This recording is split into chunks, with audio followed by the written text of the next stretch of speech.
ওসমান হাদিরা যেন যুগ যুগ ধরে এই দেশে মাটিতে বেঁচে থাকে, এরকম মানুষের জন্য প্রচন্ড তৃষ্ণা এবং পিপাসা সমাজে আছে।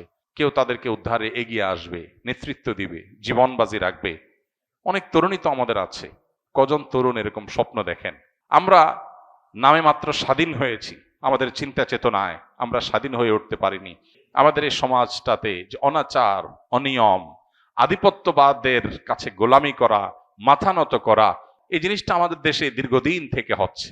আমাদের এখানে এখনো কান পাতলে চতুর্দিকে প্রতিটা ওয়াল থেকে মাজলুম মানুষদের কান্নার আওয়াজ শুনতে পাই আমরা।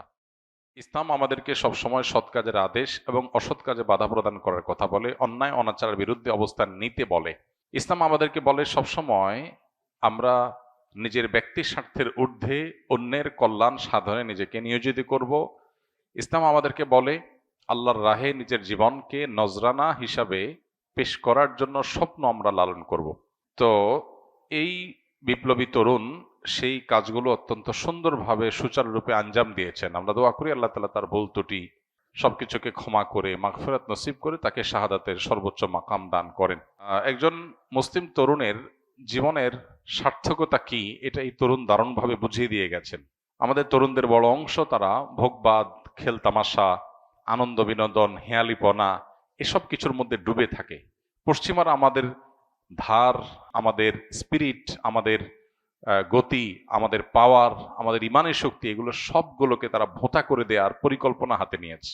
আমাদেরকে নারীতে, মাদকে, বিভিন্ন বিষয়ে তারা আসক্ত করে ফেলেছে এবং এই ভোগের মধ্যে জীবনযাপন করাটাই বা ক্যারিয়ার বা নিজের গণ্ডির সীমাবদ্ধ চিন্তার মধ্যে আবদ্ধ থাকাটাকেই জীবনের লক্ষ্য হিসাবে যেন আমরা বেশিরভাগ তরুণরা আমরা বানিয়ে নিয়েছি।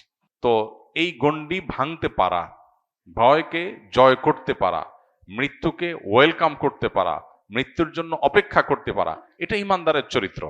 ওসমান হাদি তিনি যদি ইমানদার না হতেন, তিনি যদি মাদ্রাসা পড়ুয়া না হতেন, তিনি যদি তা মুসলমান পরিবারের আলেম পরিবারের সন্তান না হতেন, তার ভিতরে যদি দ্বীনি চেতনা না থাকতো, তিনি হয়তো তথাকথিত বিপ্লবী হতে পারতেন, কিন্তু মৃত্যুকে এতটা হাসি মুখে আলিঙ্গন করার এই শিক্ষা কোরআন হাদিস ছাড়ার কোথাও থেকে পাওয়ার কোনো সুযোগ নাই।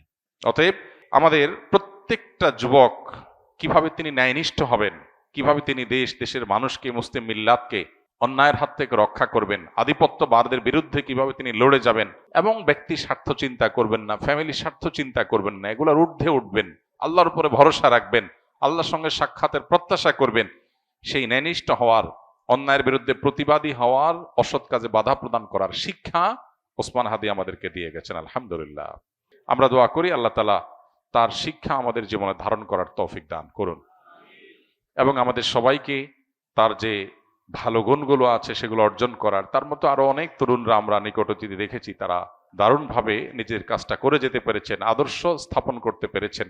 আমরা তাদের সবার জন্য দোয়া করি এবং তার শোকসন্ত পরিবারকে আল্লাহ তাআলা সান্ত্বনা নসিব করুন এবং তার আদর্শ যেন হারিয়ে না যায়। ওসমান হাদিরা যেন যুগ যুগ ধরে এই দেশে মাটিতে বেঁচে থাকে। এদেশে মানুষের বড় বেশি তৃষ্ণা, বড় বেশি পিপাসা। কেউ তাদেরকে উদ্ধারে এগিয়ে আসবে, নেতৃত্ব দিবে, জীবন বাজি রাখবে। অনেক তরুণী তো আমাদের আছে। কজন তরুণ এরকম স্বপ্ন দেখেন? কজন তরুণ এই সীমাবদ্ধ চিন্তার ঊর্ধ্বে উঠেন? ওসমান হাদি বলেছেন তার বাবা তাকে উদ্বুদ্ধ করেছেন, তার বাবা তাকে উৎসাহিত করেছেন, তার বাবা তাকে জেনারেল শিক্ষায় যেতে বলেছেন, অনুমোদন দিয়েছেন এই শর্তে যে তুমি অন্যায়ের বিরুদ্ধে লড়াকু সৈনিক হবে। তার পরিবার থেকে তিনি পরিপূর্ণ সাপোর্ট পেয়েছেন।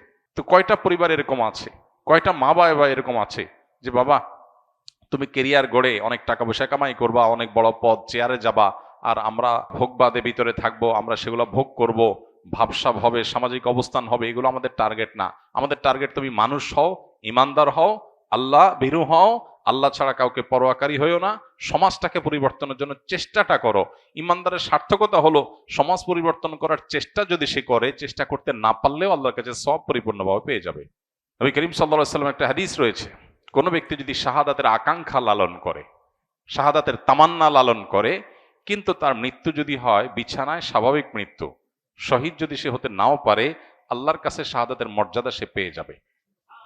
অতএব স্বপ্নটা ইমানদারের বড় হতে হবে, চিন্তাটা পরিবর্তিত হতে হবে, চেতনাটা শানিত হতে হবে, পবিত্র হতে হবে, চিন্তাটা উন্নত হতে হবে।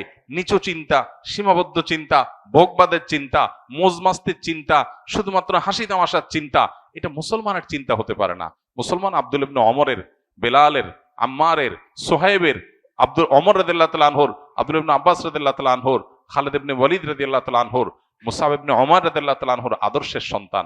তারা জীবন বাজি রেখেছেন, সব উৎসর্গ করে দিয়েছেন। আর ভোগ বিলাস এগুলো তো অন্য 10টা ছেলেও করতে পারে, আত্মত্যাগ সবাই করতে পারে না। সামান্য ক্যারিয়ারের চিন্তা নিয়ে আবদ্ধ হয়ে থাকা, সীমাবদ্ধ চিন্তার মধ্যে আবদ্ধ থাকা, এটা তো পৃথিবীর সব যুবক তরুণী করে। আমি ব্যতিক্রম, আমি ইউনিক, আমি ভিন্নতর, আমি মুসলিম, আমি অন্যরকম, এই বিষয়টা সবাই পারে না। এটার জন্য দরকার কোরআন এবং হাদিসের ইন্সপিরেশন, এটার জন্য দরকার কোরআন হাদিসের শিক্ষা, এটার জন্য দরকার হলো পারিবারিকভাবে সাহায্য, তাদের সহযোগিতা, তাদের সমর্থন। আল্লাহ তাআলা আমাদের তরুণদেরকে সবকিছু হাসিল করার তৌফিক দান করুন। আমাদের এই সমাজটাতে যে অনাচার, অনিয়ম, আধিপত্যবাদের কাছে গোলামি করা, মাথা নত করা, বিদেশিদের কাছে নিজেদের সবকিছুর বর্গা দিয়ে দেওয়া, এই জিনিসটা আমাদের দেশে দীর্ঘদিন থেকে হচ্ছে। আমরা নামে মাত্র স্বাধীন হয়েছি, আমাদের চিন্তা চেতনায় আমরা স্বাধীন হয়ে উঠতে পারিনি। আমরা পরিপূর্ণ স্বাধীনতার স্বাদ ভোগ করছি না। আমাদের এখানে এখনো কান পাতলে চতুর্দিকে প্রতিটা ওয়াল থেকে মাজলুম মানুষদের কান্নার আওয়াজ শুনতে পাই আমরা। আমাদের এখানে এখনো ন্যায় বিচার প্রতিষ্ঠা হয় নাই। আমাদের এখানে অন্যায় করে এখনো মানুষ পার পেয়ে যায়। এগুলো থেকে উদ্ধার করে একটা সুন্দর সমাজ বিনির্মাণ হবে। অন্যায়ের বিরুদ্ধে মাথা ছাড়া দিয়ে মাথা উঁচু করে কথা বলবে, এরকম মানুষের জন্য প্রচন্ড তৃষ্ণা এবং পিপাসা সমাজে আছে। দরকার কিছু তরুণের, দরকার কিছু যুবকের। আল্লাহ তাআলা শরীফ ওসমান হাদির মতো কিছু যুবক আমাদেরকে তৈরি করে দিন। তার যে সাহসিকতা, মৃত্যুকে উপেক্ষা করার, মৃত্যুর ভয়কে জয় করার, ভয় পাওয়ার যে সংস্কৃতি আমাদের দেশে আছে, বাবা ভয় পায়, মা ভয় পায়, স্বামী স্ত্রী ভয় পায়, নিজে ভয় পায়, সবাই ভয় পায়, ক্যারিয়ারের ভয়, ব্যবসা নষ্ট হয়ে যাওয়ার ভয়, চাকুরির ভয়, এই ভয়কে জয় করার জন্য কলিজা লাগে। আল্লাহ তাআলা সেই কলিজা, সেই সাহসিকতা, সেই ইমানের শক্তি আমাদের সবাইকে নসিব করুন।